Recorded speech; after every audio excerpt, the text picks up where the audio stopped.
Kami datang kepadamu ya Tuhan, dengan segala keberadaan hidup kami di tengah-tengah semua permasalahan pergumulan yang Tuhan izinkan terjadi dalam kehidupan kami.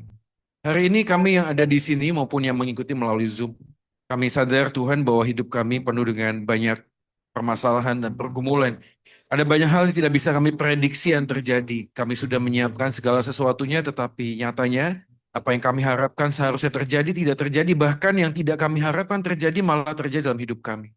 Tuhan, apalah jadinya hidup kami kalau kami tidak punya Engkau ya Tuhan. Apalah jadinya hidup kami kalau Engkau tidak menjadi gembala dalam kehidupan kami. Karena apalah artinya padang yang berumput hijau kalau bukanlah Tuhan yang menjadi gembala kami. Kami hanya menemui banyak pergumulan yang seringkali kami hanya hadapi dengan kekuatan kami.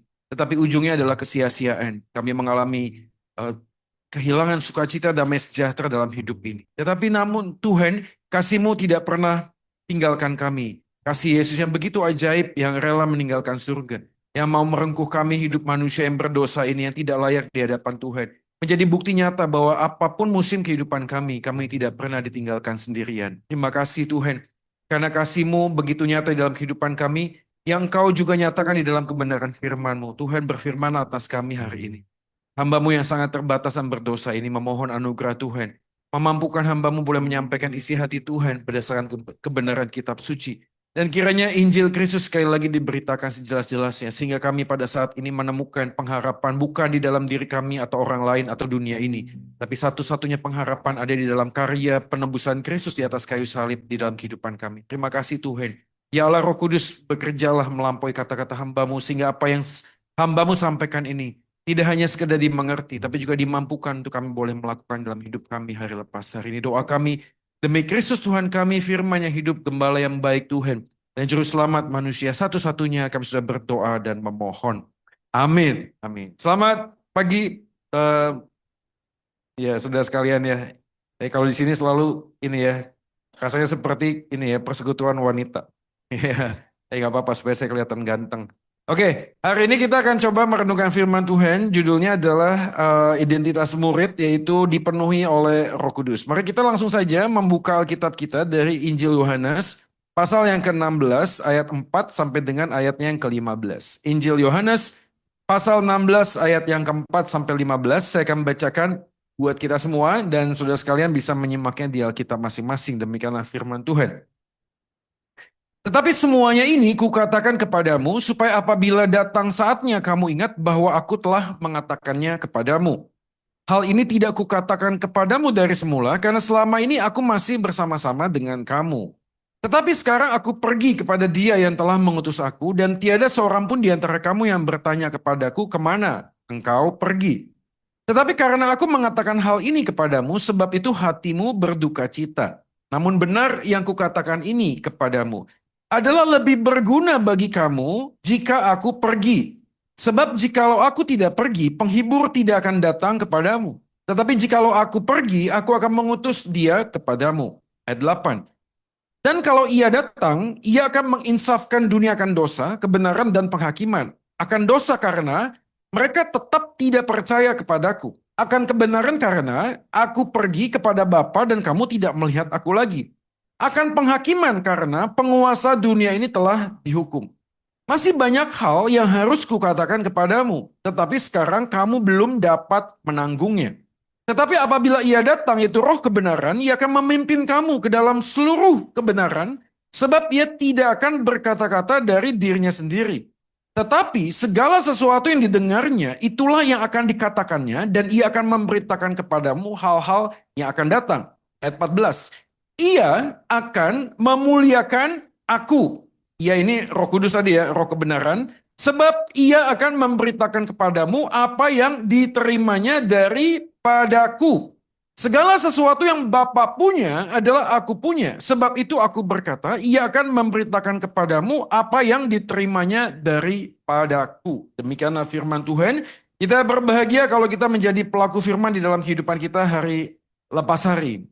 Tema ini tentu saja tidak terlepas dari konteks yang kita sedang jalani hari-hari ini. Ya kita tahu ya ini setelah pasca kematian, kebangkitan Yesus ya dalam tradisi gereja, lalu ada kenaikan Yesus, lalu kemudian Pencurahan Roh Kudus. Beberapa gereja saya tahu masih ada doa puasa selama 40 hari kemudian atau 10 hari ya menunggu atau menantikan Roh Kudus dicurahkan. Tetapi yang ironisnya buat saya adalah ketika kita atau gereja memahami pencurahan Roh Kudus itu seakan-akan seperti mengulang sebuah tradisi yang lama yang kita tahu ya, misalnya Azusa Street atau Toronto Blessing. Beberapa orang mengatakan bahwa Roh Kudus itu dicurahkan, maka pencurahan Roh Kudus itu terpisah dari waktu kita dibaptis dan menerima Yesus sebagai Tuhan dan Juru Selamat. Ya, saya tidak tahu dengan Bapak Ibu sekalian ya, tapi mungkin Anda mendengar ada beberapa gereja yang hari ini menggadang-gadang Pentakosta ketiga, keempat, kelima, saya nggak tahu sampai selesai kapan ya, tapi ada Pentakosta terus-menerus yang kemudian mencoba untuk merangkaikan bahwa kisah para rasul pasal 2 itu Pentakosta pertama. Lalu setelah itu pencurahan Roh Kudus akan terjadi setiap tahunnya. Saya tidak tahu apakah setiap tahunnya. Penafsiran ini sebenarnya penafsiran sangat keliru. Kenapa keliru? Karena genre kitab kisah para rasul itu sifatnya bukan imperatif, bukan sesuatu yang diajarkan. Tapi genre kitab kisah para rasul namanya kisah para rasul. Ini sebuah kisah perjalanan yang satu kali terjadi dan tidak terulang lagi. Sama seperti pada waktu kita merayakan kemerdekaan Indonesia. Saya tanya, waktu Anda merayakan kemerdekaan Indonesia, Indonesia sudah merdeka belum? Indonesia sudah merdeka. Kita bukan merayakan kemerdekaan Indonesia, lalu kemudian kita dijajah lagi, lalu merdeka lagi. Enggak begitu. Kita mengenang apa yang sudah terjadi di masa lampau, begitu loh. Waktu kita ngomong tentang pencurahan Roh Kudus sudah dicurahkan. Nah, waktu Roh Kudus sudah dicurahkan, kita hari ini yang sudah terima Yesus mengingat kembali kisah pencurahannya. Bukan berarti Roh Kudusnya itu masih dicurahkan kembali. Dan saya kemudian mencoba memahami, kemudian kenapa ada Pentakosta berikutnya. Karena mereka memahami setiap kali Roh Kudus dicurahkan selalu ada manifestasinya. Manifestasi ini yang kemudian disalah mengerti oleh banyak orang Kristen yang merasa bahwa kalau Roh Kudus dicurahkan maka ada manifestasi yang nampak, yang kelihatan. Ya. Yang nampak, yang kelihatan ya kita bisa menduga bahasa roh, glosolali. Ya. Saya bukan tidak percaya ada bahasa roh, tapi saya yakin apa yang terjadi di gereja saat ini bukanlah glosolali yang dijelaskan di dalam Alkitab, bukan seperti itu. Dan saya pernah bercakap-cakap dengan seorang pendeta di sebuah gereja. Terus saya tanya, brother, kamu kan sudah belajar tentang Alkitab, penafsiran tentang kisah para rasul, 1 Korintus pasal 13, 14, dan seterusnya. Lalu kenapa di gereja kamu tetap ada yang seperti itu? Jawabannya adalah sangat menarik, saudara. Jawabannya adalah, Pak, kalau kita tidak bahasa roh dalam kebaktian, kita merasa tidak bergereja. Tidak bergereja. Lalu pada waktu pastor ini ngomong sama saya begitu, saya kemudian merefleksi gereja saya sendiri. Di gereja saya menemui beberapa jemaat yang kalau liburan keluar kota, keluar negeri, tidak gereja di gereja onsite, gerejanya online. Waktu saya tanya, Om, kenapa tidak ke gereja onsite? Karena saya merasa kalau gerejanya bukan GKI, saya tidak bergereja. Ngerti maksudnya? Waktu saya tanya, kenapa Om? Kalau harus GKI? Karena kalau di gereja yang lain tidak ada pengakuan iman rasuli, tidak ada doa syafaat, dan diakhiri dengan doa Bapa kami. Nah kan maksudnya? Jadi om ini sama pendeta ini tidak ada bedanya sebenarnya. Karena mereka orientasinya adalah di dalam ritual ada liturgi. Dan mereka merasa kalau gereja tidak seperti yang saya biasanya jalani, itu bukan gereja. Jadi ada salah kaprah. Tapi kembali kepada topik hari ini, yaitu orang yang sudah dipenuhi oleh Roh Kudus, orang kemudian merasa harus ada manifestasinya. Dan ini tidak aneh. Ini cuplikan yang pertama. Ini adalah seorang pendeta yang gagal bikin mujizat ya. Pendeta malu, pelayat shock. Orang mati tidak bangkit. Ya. Pernah dengar berita ini gak sih? Atau mungkin yang sini ya. Saling klaim membangkitkan orang mati atas nama Yesus. Ya. Ini saya kutip dari beberapa media portal online yang saya yakin masih bisa diterima kredibilitasnya. Tapi lagi-lagi ini bukan bahasa yang baru. Ya. Ini bahasa yang sudah lama dari sejak dahulu. Dan ironis sekali lagi dengan segala pengajaran yang ada di dalam gereja, banyak orang Kristen kemudian terjebak di dalam isu spiritisme modern. Bahwa menentukan kehadiran Allah, kehadiran Tuhan, kehadiran Roh Kudus dalam diri, itu harus nampak di dalam gejala-gejala yang terlihat. Jadi kalau berdoa, sebelum berdoa mari kita bergandeng tangan. Lalu setelah berdoa, wah semuanya jatuh deh. Kenapa? Karena saling pegangan soalnya. Gitu gak sih? Ya. Karena waktu satu yang jatuh semuanya narik yang satunya lagi. Saya nggak tahu dengan beberapa orang hari ini juga yang kemudian terkesima dengan beberapa pendeta yang di dalam khotbahnya menggunakan ilmu khotbah luar biasa saya. Pakai rantai soalnya diangkat di atas dipatahin saudara ya. Saya nggak ngomong pendetanya Anda tahu ya. Tapi saya sekali lagi ya dengan segala kerendahan hati saya pernah belajar Oke lah, ini metode khotbah. Saya tahu ada dosen saya waktu khotbah, Anda tahu dia bawa apa? Bawa peti mati sudah. Dia bawa kurang apa tuh ya? Betul-betul sangat-sangat luar biasa. Bawa peti mati. Khotbahnya, saudara sekalian, saya dan Anda hari ini suatu kali kelak akan tidur di tempat ini. Siapa yang nggak merinding? Langsung tunjuk peti matinya. Lalu dia ngomong, siapa yang bertobat? Terimalah Yesus dan bertobat dari dosa-dosa Anda. Semuanya maju sudah. Siapa yang juga yang mau masuk peti mati sudah. Saya tahu ini sebuah metode untuk homiletik, khotbah. Tapi mungkin kebablasan. Saya nggak tahu dengan Bapak Ibu sekalian. Tapi yang menjadi penekanan adalah beberapa orang mengutip kuasa Roh Kudus. Kuasa Roh Kudus selalu ditekankan dengan manifestasi. Gini, saya percaya karunia Roh Kudus. Oke? Tapi pada saat yang sama, brother, bukan cuma karunia Roh Kudus, harus ada buah Roh Kudus. Kenapa yang ditekankan karunianya? Karena buat saya, kedewasaan rohani tidak berjalan paralel dengan karakter rohani. Enggak, sih. Ada banyak orang dipakai dengan karunia, tapi hidupnya, ya nggak tahu, sih. Ini bagian yang berikutnya. Fenomena bahasa roh dan pencurahan Roh Kudus. Karena kalau mengikuti di medsos, beberapa gereja sekali lagi, yang suka di tag atau mungkin dikutip oleh gereja-gereja akun palsu, gereja palsu dan sebagainya. Sampai dengan saat ini, berapa banyak orang Kristen begitu sangat terkesima dengan karunia Roh Kudus. Karena kalau Anda betul-betul membuka mata, segala hal yang sifatnya supranatural tidak hanya terjadi di gereja. Di luar gereja juga ada. Ada kalau melihat bagian orang yang manifestasi, saya pernah diundang sudah ya, buah gereja. Saya kaget sudah, gerejanya dekat Gubeng sana. Gerejanya kecil di Ruko. Waktu saya datang yang khotbah, itu pengkhotbahnya dari orang kulit hitam. Di Afrika atau dari mana saya. Setelah khotbah, lalu dia mengatakan seperti biasanya ya, template ya sekali seperti biasanya. Saya kemudian memahaminya, terima Roh Kudus ya. Langsung kemudian apa yang dilakukan? Maaf om ya, mic-nya dikempus. Roh Kudus sudah. Begitu. Waduh, orang di sebelah saya ada mbok-mbok minta maaf pakai kebaya. Dia tiba-tiba gini-gini. Lalu pengkhotbahnya turun ke bawah, dipegang pundaknya. Wah, semakin jadi, saudara. Let the Holy Spirit work in this place. Waduh, bekerja terus, saudara. Sekali lagi minta maaf, ada wanita pakai rok. Maaf sekali lagi. Jatuh ke lantai. Waduh, ini gelepar-gelepar, saudara. So, kadang-kadang kita kemudian, ini Roh Kudus atau roh dari Kudus? Tapi itulah yang dikejar oleh banyak orang Kristen hari ini. Saya tahu di dalam psikologi agama, ketika seseorang menghadapi sebuah kesulitan kehidupan dan butuh sebuah manifestasi untuk menyatakan isi hatinya, lalu kemudian diakomodasi dengan gereja, dengan nama atas nama Roh Kudus, ada beberapa orang bisa begitu. Sir. Tapi waktu ada orang yang begitu, itu tidak ada bedanya dengan orang yang sakit skizofrenia atau gejala manifestasi mental. Sir. Manifestasinya mirip, sudah. Orang yang kerasukan setan pun bisa begitu, sudah. Dan pada waktu kita bicara Alkitab, berapa banyak orang yang mengikut Tuhan pada saat itu mengalami banyak mujizat. Tapi at the end, apa yang terjadi? Tetap saja menyangkal Tuhan kok. Karena bukan itu, sudah. Alkitab mengatakan iman timbul dari pendengaran, sudah. Bukan dari mujizat, sudah. Tapi ini fenomena waktu setiap tahun selalu diulang. Setiap kali Pentakosta, selalu temanya begitu, sudah. Temanya tentang Roh Kudus. Nah, hari ini kita akan coba belajar tentang beberapa hal yang terkait dengan hal tersebut. Maka sebelumnya mari saya mengutip dengan sebuah kalimat sedemikian. Sering bicara tentang Roh Kudus, tapi tidak hidup dalam kekudusan adalah ciri seorang Kristen tanpa Kristus. Sering bicara tentang Roh Kudus, tapi tidak hidup dalam kekudusan. Itu dua hal yang berbeda. Orang yang mungkin bisa kelihatan nampak di panggung, baik, bagus, karunianya luar biasa, tapi pada saat yang sama tidak bergerak di dalam progressive sanctification. Proses pengudusan di dalam diri. Rasanya itu bukan orang Kristen yang hidup dalam Kristus. Orang hidup dalam Kristus. Hidup yang pertama kali adalah bagaimana dia merenungkan hidupnya, apakah dia selalu bergerak semakin serupa dengan Yesus. Karena memang tidak bisa dipungkiri ya hari ini. Beberapa orang mengatakan gereja hari ini sudah seperti entertainment. Saya ketemu dengan seorang influencer Kristen dari Jakarta, pelayan sebuah panggung sama-sama dengan pastor ini. Lalu begitu ngobrol, dia ngomong, hari ini di Jakarta, industry is a ministry, ministry is industry. Jadi pelayanan itu sebuah industri.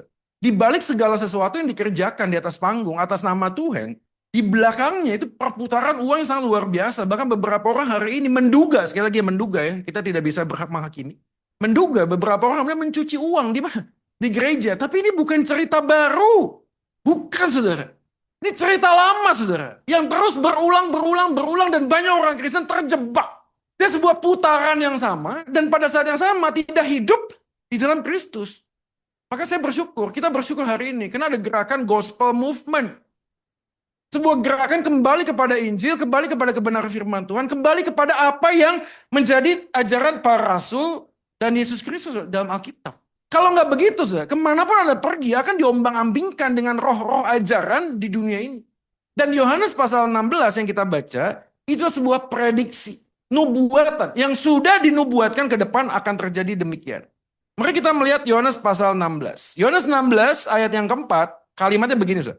Tetapi semuanya ini kukatakan kepadamu supaya apabila datang saatnya, kamu ingat, aku telah mengatakannya kepadamu. Kalimat yang Tuhan Yesus katakan ini mungkin kita bisa capture lebih jelas kalau kita melihat latar belakangnya. Paling tidak ada 3 hal yang saya catat di sana. Yang pertama adalah bagian ini adalah pengajaran tentang perpisahan Yesus. Yohanes 13-17 itu rentetan peristiwa. Yohanes mencatat tentang bagaimana Yesus menyiapkan perpisahannya dengan para murid. Ingat ya, kitab Yohanes itu menunjukkan tentang keilahian Yesus. Keilahian Yesus. Dia adalah anak Allah itu sendiri. Maka pembukaan dari Injil yang sangat berbeda, ini bukan sinoptik. Tidak bicara tentang kelahiran ditaruh di pertama, bukan. Langsung dikatakan pada mulanya adalah firman, itu Yohanes. Yohanes ingin menekankan siapa Yesus yang sejati. Yesus adalah 100% ilahi, 100% manusiawi. Jadi pada waktu dia menjalani kehidupan, Yohanes mencatat Yesus akan berpisah. Kenapa? Kan dia harus mati via dolorosa di atas kayu salib. Dan sebelum masuk dalam proses itu, Yohanes mencatat tentang perpisahan. Jadi dia ngomong dengan murid-muridnya. Tapi pada waktu Yesus mengatakan tentang murid-muridnya, responnya negatif. Responnya adalah bagaimana mungkin kau akan pergi. Maka poin yang kedua adalah ada frase semuanya ini, ayat 16, pasal 16 4b tadi, menunjuk pada ancaman di pasal 15. Jadi pada waktu Yesus dengan para muridnya hidup, mereka itu hidup di dalam sebuah tekanan.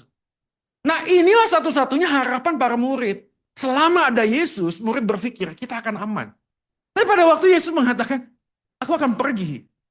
Murid-murid seperti anak panti asuhan, yatim piatu. Dia merasa, siapa lagi yang bisa melindungi saya? Siapa lagi? Dan ancaman demi ancaman itu muncul. Dan murid-murid yang mengalami ancaman itu sadar bahwa awal mulanya fokus ancamannya adalah lebih kepada penganiayaan pada Yesus. Kalau Anda lihat di slide, slide-nya nggak muncul nih. Bagian yang ketiga, saudara. Bandingkan Yohanes 14, ada kebingungan murid akan kepergian Yesus. Jadi kalau lihat ya, satu, Yesus akan berpisah. Kayak gini ya, kalau Anda hidup bersama dengan orang yang Anda harapkan dan andalkan, Anda akan menjalani hidup dengan aman, dan orang itu akan pergi. Sedih nggak? Sedih, saudara. Bukan cuma sekedar sedih, tapi kita takut. Kita tidak punya lagi tempat bersandar. Betul? Kalau orang tua kita, siapapun itu, yang sudah bersama dengan kita, dan dia adalah orang yang sangat setia. Bisa ngayomi saya, bisa melindungi saya. Lalu dia akan pergi, perpisahan. Siapin. Suatu hari kelak, saya akan pergi. Kamu akan jalan sendiri. Bukan hanya itu, ada kebingungan. Karena Yohanes pasal 14 menjelaskan, para murid tanya, Tuhan, kalau kamu pergi, kemana engkau pergi? Thomas berkata, tunjukkanlah Bapa kepadaku. Tunjukkanlah jalan kepadaku. Di manakah engkau akan pergi? Yohanes pasal 14 kan menjelaskan, janganlah gelisah hatimu. Aku akan pergi menyiapkan tempat bagimu. Para murid bingung. Ini Yesus mau pergi kemana? Kalau engkau mau pergi, ajak kami Tuhan. Jangan tinggalkan kami. Jadi segala pergumulan ini ada di Yohanes pasal 16 saja. Menjadi sebuah klimaks. Dan kalau kita membaca bagian ini menunjukkan sebuah pesan. Pesannya adalah seberapa dekat mereka pada Yesus tidak menghilangkan kekhawatiran dan kebingungan. Saudara, siapa di sini yang dekat sama Yesus? Anda jangan merasa dekat sama Yesus, lalu semua kebingungan dan masalah akan hilang. Enggak, saudara. Para murid sejak dahulu kala hidup dekat bersama dengan Yesus bukan berarti dekat sama Yesus semua akan lancar, semua akan baik-baik saja. Tidak, saudara. Justru pada waktu mereka dekat sama Yesus, masalah demi masalah muncul. Para murid itu kalau tidak ikut Yesus, mungkin hidupnya akan fine-fine saja, saudara. Tapi karena keputusan mereka ikut Yesus, mereka justru menuai ancaman demi ancaman. Kenapa? Karena pribadi Yesusnya. Jadi kalau ada orang hari ini berharap ikut Yesus semuanya damai sejahtera, sukacita, jalan tol, maaf, Anda salah server. Salah server. Kenal kita mengatakan kita adalah domba di tengah serigala. Tak pernah ada domba yang hidupnya nyaman, aman, dan tentram di tengah, kecuali kalau Anda serigala. Kalau Anda serigala, Anda akan melihat semua teman Anda, Sir. Tapi kalau Anda domba, satu-satunya tempat untuk bisa bersandar dan hidup adalah sang gembala. Domba itu tidak punya kemampuan. Bagaimana domba ini yang lemah di tengah serigala bisa hidup menjalani sebuah kehidupan? Nggak mungkin, sudah. Satu-satunya tempat bersandarnya sang domba adalah dengan sang gembala. Dan ini sebuah pergumulan yang penting untuk kita pahami. Kenapa? Karena Tuhan tidak pernah salah memilih kita walaupun kita hidup dengan banyak masalah. Saya tanya, siapa di sini yang nggak punya masalah? Kalau ada yang nggak punya masalah, mungkin bisa gantikan saya berdiri. Siapa yang nggak punya masalah? Anda jangan berharap bahwa Anda semakin dekat dengan Tuhan, maka hidup Anda akan seperti jalan tol. Nah, saudara. Maka pergumulan demi pergumulan yang dihadapi, itulah yang Yohanes pasal 16 katakan. Karena kamu tahu banyak ancaman, ada kebingungan, ada ketidakpastian, maka Tuhan mengatakan, aku akan pergi. Supaya apa? Supaya kamu tidak lagi bergantung hanya kepadaku, tapi Roh Kudus yang akan aku kirimkan kepadamu, kuutus, dia akan menyertai kamu. Sudah, ini bersyukur ya. Anda tahu kenapa? Karena kalau Yesus masih hidup hari ini, saya yakin Yerusalem ngantri-ngantri, sudah. Harga tiket ke Yerusalem tuh, waduh, mahalnya minta ampun, sudah. Nanti ya maksudnya. Ya. Mahal sekali, sudah. Ya. Karena semua orang akan datang kepada Yesus yang ada di sana. Tapi pada waktu dia naik ke atas, dia mengaruniakan Roh Kudus, maka Roh Kudus tinggal di tiap hati. Maka Anda tidak perlu datang ke Yerusalem untuk berjumpa dengan Yesus. Ya. Anda bisa berjumpa dengan Yesus kapanpun, dimanapun, dan situasi apapun. Kenapa? Karena Roh Kudus dicurahkan dalam hati kita. Pada waktu kita dalam pergumulan, dia tidak pernah jauh, dia selalu dekat, bahkan dia tinggal tetap di dalam hati kita. Ini satu-satunya pengharapan buat kita ketika kita menjalani kehidupan. Maka jangan pernah bermimpi hidup di dalam Kristen, hidup dalam Kristus. Hidup kita akan aman dan nyaman. Enggak. Keamanan, kenyamanan kita yang sejati bukan ditentukan dari situasi dan masalah yang kita hadapi. Bukan. Tapi di dalam diri Yesus dan Roh Kudus yang sudah hadir di dalam hidup kita. Inilah identitas murid yang benar berdasarkan kehadiran sang kebenaran. Perhatikan frase ayat yang ketujuh. Namun benar yang kukatakan ini kepadamu. Kalau kita membaca Yohanes pasal 16, ayat yang ketujuh mengatakan, tetapi karena aku mengatakan hal itu kepadamu, hatimu berduka cita. Walaupun hatimu berduka cita, ayat 7. Namun benar yang kukatakan ini kepadamu adalah lebih berguna bagi kamu jika aku pergi. Kalimatnya bagus sekali dalam bahasa Yunani. Kalau Anda melihat frase ayat 7, namun benar yang kukatakan ini kepadamu, tulisannya adalah all ego and alethean lego himin. Tetapi aku mengatakannya. Di next slide. Identitas murid yang benar berdasarkan kehadiran sang kebenaran. Frasenya adalah begitu. Kalau dalam bahasa Indonesia, Anda tidak akan melihat subjek diulang 2 kali.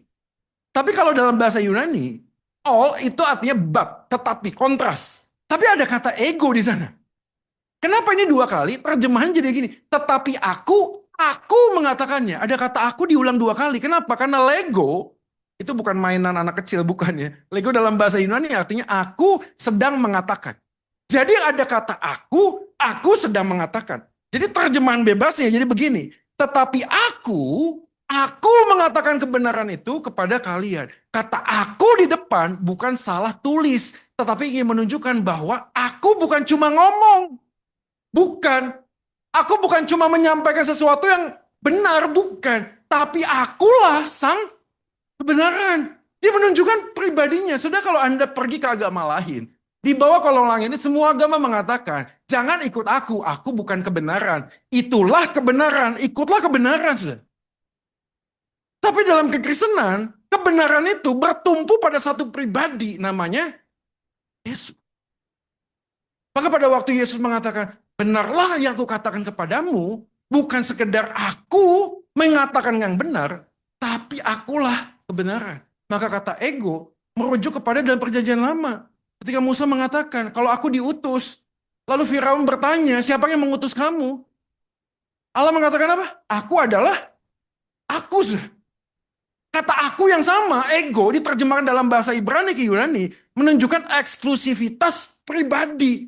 Maka kalau Anda baca kitab Yohanes, selalu ada akulah roti hidup, akulah kebangkitan dan hidup, akulah air hidup, akulah jalan, akulah kebenaran, aku, dan aku. Saudara. Jadi kalau ngomong tentang identitas murid dan Roh Kudus hidup di dalam hidup kita, satu-satunya cara untuk menjelaskan siapa Roh Kudus yang hidup dalam hidup kita adalah apakah Roh Kudus menyatakan tentang Yesus? Kalau enggak, ya sama saja. Di next slide. Kristus bukan saja menyatakan kebenaran, tapi dialah sang kebenaran. Berarti dia bukan cuma ngomong ini benar loh, bukan. Tapi dia dalam dirinya sendiri kebenaran. Nah, kebenaran itu menuntun kita untuk melihat segala sesuatunya dengan cara yang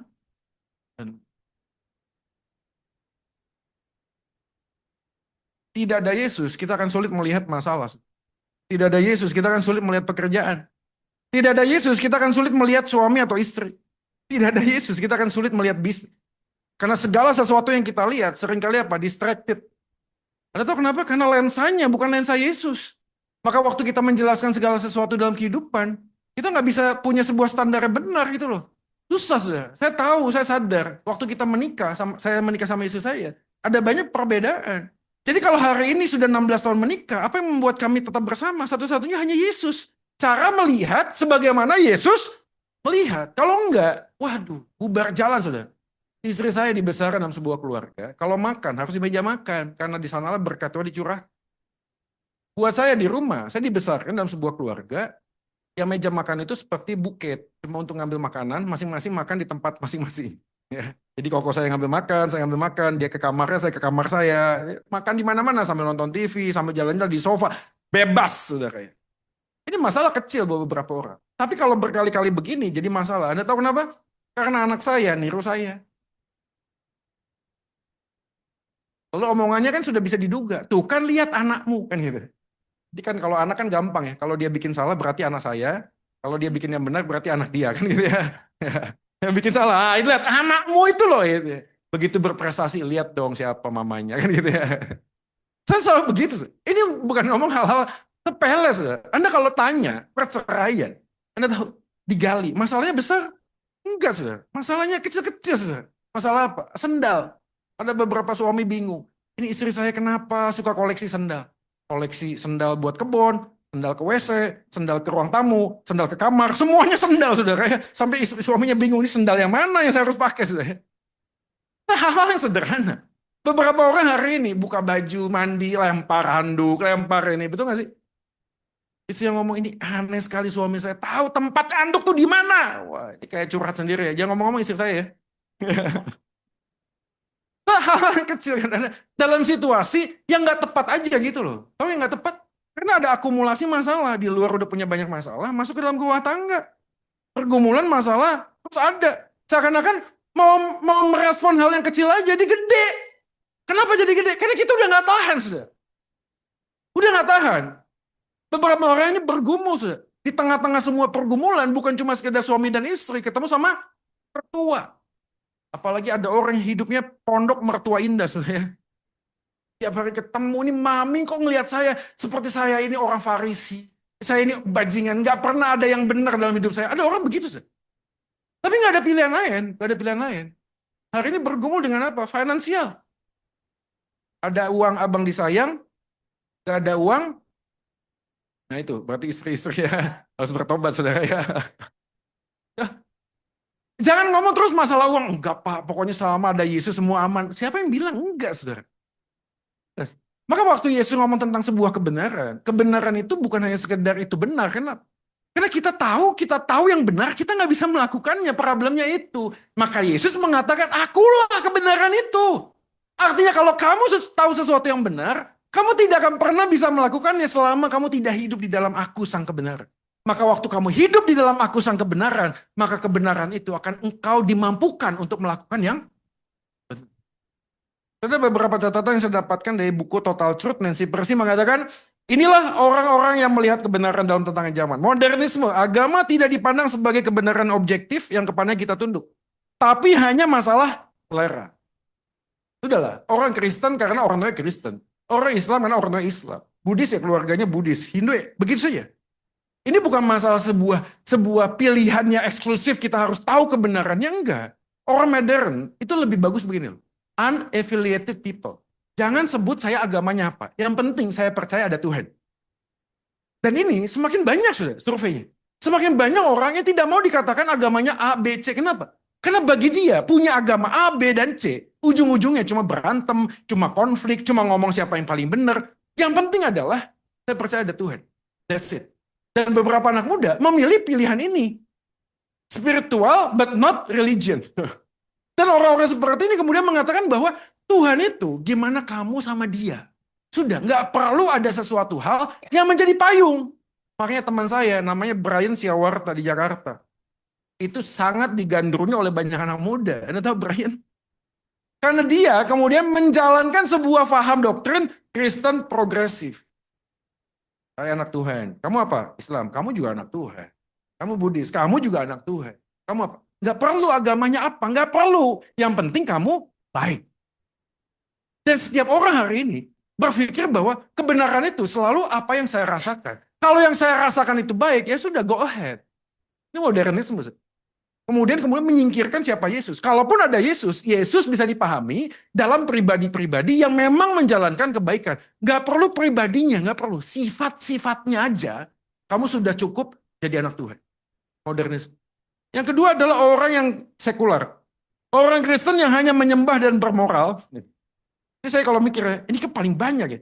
Hadir di rumah Tuhan, setuju perbuatan jahat adalah dosa, tapi tidak pernah memikirkan Tuhan. Anda kalau baca buku ini ya, Harry Blamers, saya rekomendasi. Bukunya tidak terlalu tebal. Saya nggak tahu 300 halaman itu tebal atau enggak ya. Menurut saya sih nggak terlalu tebal. Ya. Dan terjemahannya sangat baik dalam bahasa Indonesia. Harry Blamers mengatakan bahwa ada banyak orang Kristen hari ini yang modelnya begitu. Tahu jangan bikin salah, itu dosa, tahu.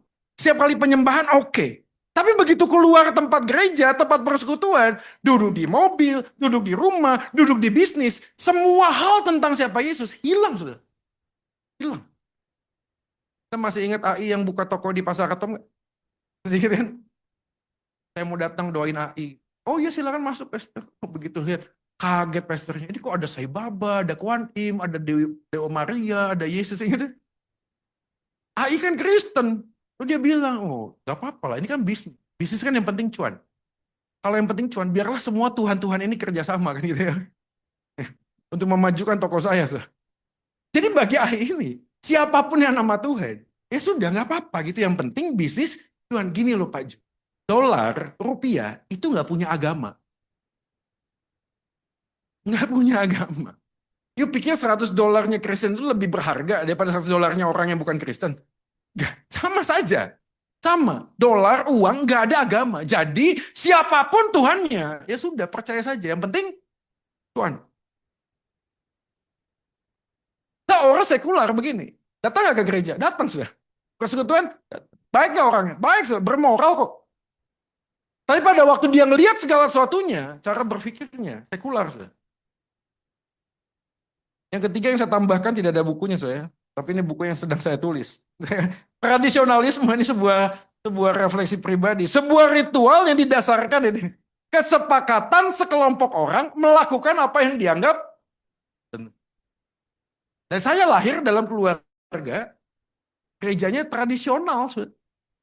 Jadi bagi saya konsep tentang gereja itu terkait dengan apa? Adat. Terkait dengan apa? Suku. Jadi kalau mama saya besuk orang itu datang ke gereja bukan karena Tuhan, bukan. Anda tahu kenapa? Karena mama saya kasta marganya lebih tinggi daripada orang yang dibesuk. Jadi orang ini lebih takut apa kata nenek moyang ketimbang apa kata Tuhan. Jadi orang ini hidup dalam sebuah kesepakatan yang didasarkan sebuah tradisi yang sama. Ya sudah, ini yang benar. Kalau yang benar ya sudah. Anda mungkin ketemu dengan banyak orang begitu setiap kali diskusi ngomong begini. Enggak Pak, pendeta saya gitu loh. Pendeta saya selalu ngomong begitu sih. Karena dia tidak pernah personal encounter with Jesus. Dia personal encounter with pendeta. Bagi dia, apa kata pendeta sudah yang paling benar. Sehingga pada waktu pendetanya salah, apa yang dilakukan oleh jemaat ini? Kita doakan iblis sedang menyerang pendeta kita. Saya tahu iblis menyerang kita, tahu. Tapi pendeta tetap manusia berdosa, saudara. Kita bisa keliru, kita bisa hilaf, kita bisa salah. Siapa yang tidak bilang tidak bisa salah? Tapi pada waktu kita melihat tentang Yesus, kita tahu. Bisa kita terima. Kalau di dalam tradisi itu meninggikan Yesus. Tapi kalau enggak, repot ya. Maka kalimat menjadi gini, menjadi murid adalah sebuah identitas diri yang tak terhindarkan. Perhatian ya, kita murid. Tapi Yohanes mencatat, Yohanes pasal 6, murid-murid meninggalkan Yesus. Menjadi murid, identitas yang tidak terhindarkan. Tapi paling kalimatnya, namun tanpa Kristus, kita tidak mungkin menjadi murid yang benar. Dan memuridkan sama-sama kita dalam kebenaran. Kamu pemuritan nggak? Pemuritan. Gimana caranya? Setiap minggu kumpul, Pak. Waktu ngumpul kamu ngapain? Gibahin pendeta sebenarnya. Saya tahu gini ya, pemuritan tidak selalu kelompok kecil. Tapi kelompok kecil lebih efektif dalam pemuritan. Saya setuju. Tapi seringkali pada waktu kita muncul dalam pemuritan, yang kita bicarakan apa sih? Brand gereja sudah. Saya lihat di medsos. Ada orang hari ini viral sudah. Anda tahu dia curhat. Curhatnya apa? Dia punya gereja. Gerejanya itu satu kompleks dengan gereja yang lain. Di sebuah mall. Ya, Anda tahu ya. Yang satu ya. Satu mall di barat. Nggak boleh sebut gerejanya ya. Tapi ini PTC ya, di PTC ya. Ya, Anda tahu sendiri. Jangan nggak elok ya. Satu orang curhat sudah. Saya ini dideketin terus. Ditanya. Diajak apa? Ke gerejanya. Enggak, ikut CG. CGA, CGB. Wah, Pak, saya sampai disamperin, Pak. Saya dibesukin, Pak. Saya ditungguin, Pak. Bahkan pada waktu itu ketok pintu rumah saya tanya, Om, ada nggak anak ini? Saya mau ketemu. Ngapain? Mau ngajak CG. Oh ya, kelompok kecil, sudah. Saya bukan ngomong CG itu nggak bagus, saudara. Saya apresiasi. Tapi pada waktu yang sama, kita harus sadar, ini ngapain sih CG ini ngapain gitu loh. Jangan-jangan ini hanya sekedar untuk memuaskan sebuah target tertentu untuk dicapai, saudara. Repot ya, saya pernah komplain sama satu orang, teman saya nih, sekali lagi ya, dengan segala hormat saya tahu tidak ada gereja yang sempurna. Saya bilang gini sama bro, kalau kamu tahu di gerejamu, ada orang-orang tertentu yang datang dari gereja yang lain, kenapa pendetamu nggak ngomong, barang siapa di sini yang sudah dapat makanan rohani, kembalilah ke gereja masing-masing, jadilah berkat di sana. Kenapa pendetamu nggak berani mengatakan itu? Kenapa setiap kali pergi ke A, ke B, ke C, bikin sebuah brand gereja yang punya kamu? Kenapa gitu loh? Coba lihat ada gereja-gereja tertentu di sana. Ayo support dong gereja di sana. Pak Pendeta, Anda punya gereja. Gini, kita punya sesuatu, yuk kita berbagi, kita saling bertolong-tolongan. Kenapa nggak begitu, Pak? Kenapa mengklaim gereja A ini paling benar, Pak? Paling bagus, paling suci, paling kudus. Saudara, ini membuat saya ironis. Kenapa eksklusivitas begitu? Sekali lagi ya, tidak ada gereja yang sempurna. Amin. Nggak ada. Saya juga bukan ngomong gereja saya yang paling baik. Enggak kok. Enggak. Tapi pada saat yang sama kita sadar dong, kita ini anggota tubuh Kristus. Kita ini berbeda, tapi kita punya satu yang sama, punya Yesus yang sama. Jadi jangan sampai kita mengatakan, wah Pak, di sana kalau dibaptis nggak sah Pak. Kenapa? Dipercik. Maksudnya gimana bro? Dipercik itu gimana? Iya Pak, yang bertobat itu leher sampai kepala aja Pak. Ya dari sini ke sini belum bertobat, harus selam lagi gitu. Gak, orang dibaptis itu, Anda sadar, Anda tahu. Bukan caranya yang membuat itu sah, bukan. Tapi membuat sah adalah atas nama Bapa, Putra, dan Roh Kudus. That's it. Tapi kalau kamu membaptis orang lagi, maka pada saat yang sama, kamu sedang ngomong baptisan yang pertama itu apa? Siapa Bapa, Anak, Roh Kudus yang diucapkan oleh seorang pendeta? Siapa itu? Sebenarnya menjadi sebuah refleksi loh. Waktu kita ngomong tentang pemuritan, kita tidak mungkin bisa memuridkan dengan cara yang benar kalau kita tidak menjadikan Yesus di dalam hidup kita menjadi yang utama. Gampang sekali, sudah. Gampang kita distract. Kita ngomong tentang Yesus, mungkin bukan masalah uang, bukan. Tapi mungkin saja masalah posisi. Mungkin masalah apa? Ambisi, sudah. Kita nggak bisa ngomong, sudah. Betul nggak sih? Nggak bisa ngomong, sudah. Karena tiap kali kita ngomong tentang brand tertentu, pribadi tertentu, kita mengatakan kalau nggak ada orang ini, brand ini nggak akan jalan. Sana, gereja saya di GKI, Pergola Bunda, di dekat gereja saya ada sebuah gereja, nggak boleh sebut namanya ya. Saya tahu nih gereja, waktu bangun sudah, saya tahu. Waduh tuh mobil kemana-mana, sampai orang tuh parkir jauh kemana-mana, dijemput pakai mobil golf, saking banyak. Hari ini kosong. Bahkan beberapa orang pernah mengatakan kepada saya, ada 7 jemaat gereja tutup. Anda tahu kenapa? Jemaatnya dijemput di depan pintu gereja. Dijemput di depan pintu gereja. Wah, maksudnya gimana sih? Doesn't make sense gitu loh, kok bisa begitu? Ada apa ini? Halo, ada apa? Maka ada orang ngomong hari ini, ada banyak jemaat jemputan. Taruh. Saya tahu punya hati. Jadi perhatiin, kita harus refleksi diri, sudah, termasuk saya. Apakah yang saya lakukan ini karena Yesus adalah kebenaran? Kalau enggak, repot sudah. Kita bisa ke kanan, bisa ke kiri. Kita nggak jelas mau kemana hari ini. Bahkan beberapa orang hari ini mengatakan bahwa siapa saya bukan tergantung dari siapa Yesus. Tapi siapa pendeta saya. Poin yang kedua. Identitas murid bersandar pada kehadiran Roh Kudus yang menyatakan kemutlakan Yesus. Kalau kita baca dalam bagian ini, Yohanes pasal 16 membuat sebuah kalimat yang sangat menarik. Coba lihat ya. Mulai ayat yang ke-8. Dan kalau ia datang, ia akan menginsafkan dunia akan dosa. Yang kedua, dia akan membawa orang kepada kebenaran. Yang ketiga adalah karena penghakiman. Kalau bagian 3 ini kita coba jabarkan, maka kita sadar menginsafkan dunia itu menjelaskan apa? Karena pada waktu Yesus datang ke dalam dunia ini, mereka itu tidak percaya kepada aku.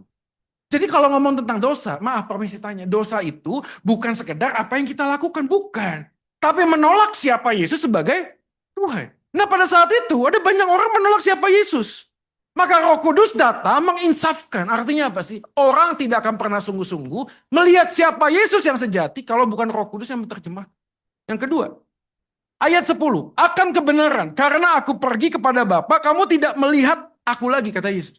Roh Kudus dicurahkan untuk menunjukkan bahwa pada waktu itu Yesus dianggap sesat. Ini nabi sesat. Dia menyamakan dirinya dengan Tuhan. Tapi padahal Yesus adalah Tuhan itu sendiri. Maka Roh Kudus membuat kita kemudian sadar bahwa ada kebenaran. Yesus adalah kebenaran. Roh Kudus merujuk diri kita kepada Kristus. Yang ketiga, ayatnya yang ke-11. Akan penghakiman. Karena penguasa dunia ini telah dihukum. Roh Kudus menjadi pribadi yang menyatakan bukti yang nyata siapa Yesus. Perhatiin ya. Roh Kudus sudah dicurahkan. Menginsafkan, menunjukkan kebenaran, lalu menghilangkan penghukuman. Dari ketiga kata ini, semua ujungnya adalah tentang Yesus. Jadi kalau ada orang insaf dari kesalahan dan jahat, tapi tidak semakin sayang dan mengasihi Yesus, itu bukan kebenaran. Bukan kebenaran. Kalau ada orang hari ini bicara tentang kebenaran, tapi kebenaran hanya sekedar logika, di sana tidak ada Yesus, bukan kebenaran. Maka kalau ada orang ngomong tentang penghakiman, penguasa dunia, tapi tidak merujuk kepada Yesus, itu bukan kebenaran. Maka dari 3 kalimat ini, Fred Sanders, saya kutip dari Apologetika Indonesia, waktu itu kutipannya bagus ya. Dari Introduction of the Holy Spirit, kalimatnya begini. Coba kita baca ya sama-sama ya, 3, 2 ya. Orang yang paling dipengaruhi oleh Roh Kudus umumnya adalah mereka yang paling banyak bicara tentang Yesus. Bukan tentang gerejanya, bukan. Ada orang, saya dipenuhi oleh Roh Kudus. Gereja ini harus begini. Bukan, saudara. Bukan itu. Saudara. Saya dipenuhi oleh Roh Kudus. Kita akan ngomong tentang aktivitas ritual, keagamaan, pelayanan, ABC. Bukan, saudara. Roh Kudus hadir dalam hidup kita. Maka satu-satunya yang sering kita bicarakan adalah tentang karena kita bisa ngomong pelayanan tanpa Yesus. Kita bisa ngomong tentang gereja tanpa Yesus. Kita bahkan bisa ngomong perbuatan yang baik sekalipun tanpa. Tapi itu bukan pekerjaan Roh Kudus. Pekerjaan Roh Kudus akan membawa kita semakin hari, semakin dekat, semakin intim dengan Tuhan. Jadi kalau Anda memaknai tentang pekerjaan Roh Kudus, tidak terlalu sulit, sudah. Karena next slide.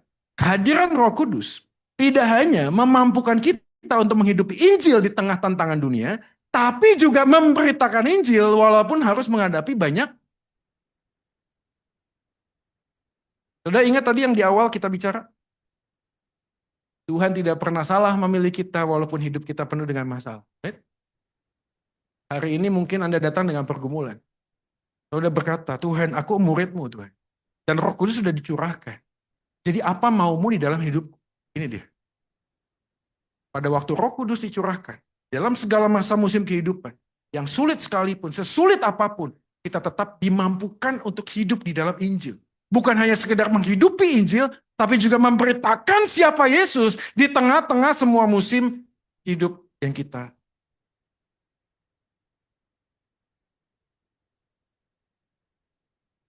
Refleksi terakhir, saudara.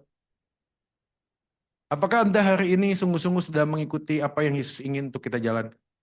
Kalau kita adalah murid yang hidup di dalam kebenaran, maka kita memuridkan dengan cara yang benar. Dengan cara yang benar artinya adalah meninggikan Yesus, dia semakin bertambah, aku semakin berkurang.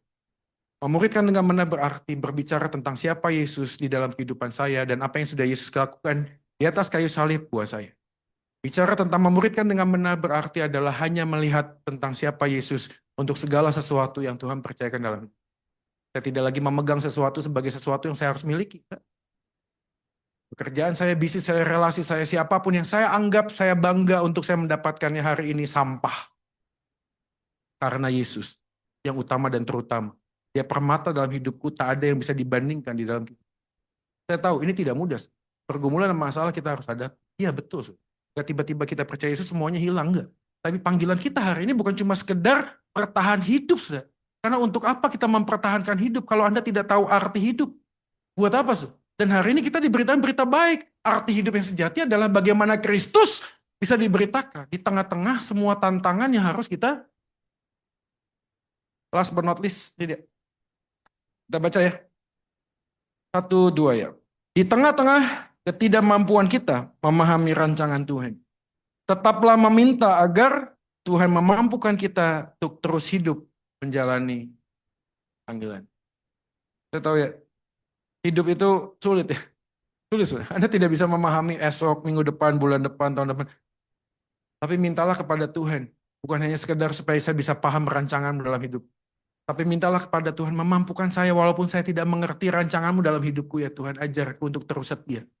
Menjalani panggilan. Meninggikan Yesus. Meninggikan salib. Supaya di dalam semua musim kehidupan yang saya jalani, apapun yang harus saya hadapi, sakit penyakit mungkin. Kesulitan berelasi mungkin. Pergumulan pribadi mungkin. Mental health mungkin. Saya nggak tahu. Dalam dosa kita, saya nggak tahu. Tapi di dalam semua pergumulan yang Tuhan izinkan terjadi, mintalah kepada Tuhan, mampukan saya untuk tetap menghidupi Injil-Mu dan memberitakan siapa Yesus di setiap musim hidup. Sehingga pada waktu aku menutup mata, aku akan melihat wajah Yesus sambil tersenyum dan berkata, I have done my race. Saya sudah selesai pertandingan saya dan aku sudah memberi yang terbaik hanya bagi. Mari kita berdoa. Bapa di dalam surga siang hari, kami percaya Roh Kudus dicurahkan di dalam hidup kami. Bukan cuma sekedar supaya kami punya karunia yang membuat orang lain terpesona melihat apa yang kami lakukan. Tapi jauh dari sekedar itu Tuhan.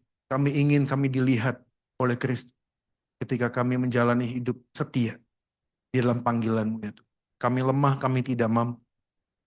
Maka kami percaya Roh Kudus diberikan, dicurahkan. Supaya kami yang lemah dimampukan untuk mengerjakan apa yang Tuhan sudah nyatakan kepada kami.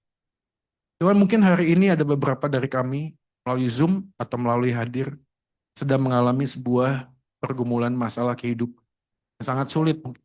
Kami tahu Tuhan, bahwa hari ini kami mungkin berharap supaya Tuhan memulihkan kondisi kesehatan kami. Supaya Tuhan bukakan jalan untuk semua bisnis kami. Supaya Tuhan berikan keharmonisan di dalam sebuah keluarga pernikahan. Tapi Tuhan, ketika kami berdoa dan menanti, seringkali kami tidak mendengar jawaban doamu karena kami sadar bahwa Engkaulah sebenarnya jawaban doa yang kami butuhkan. Bukan apa yang kami harap, tapi apa yang kami butuhkan, yaitu Yesus Tuhan. Kami mohon ya Tuhan, kalaupun hari ini kami punya pergumulan dan masalah, kami ingin duduk diam di kaki salib, sambil berkata kepadamu, ya Tuhan, disinilah hamba-Mu, mampukan aku untuk melakukan dan menyatakan panggilan-Mu, menyatakan siapa Yesus di tengah semua kesulitan hidup yang kami harus hadapi. Karena kami tahu Tuhan tidak pernah salah memilih kami. Walaupun hidup kami mungkin penuh dengan masalah. Kami mohon ya Allah Roh Kudus hari ini, tolonglah kami, mampukan kami untuk melihat seperti Tuhan melihat. Ini doa kami Tuhan. Kami serahkan semua pergumulan kami dan doa kami. Hanya di dalam nama Yesus Tuhan kami yang sudah mengasihi. Amin. Tuhan memberkati kita.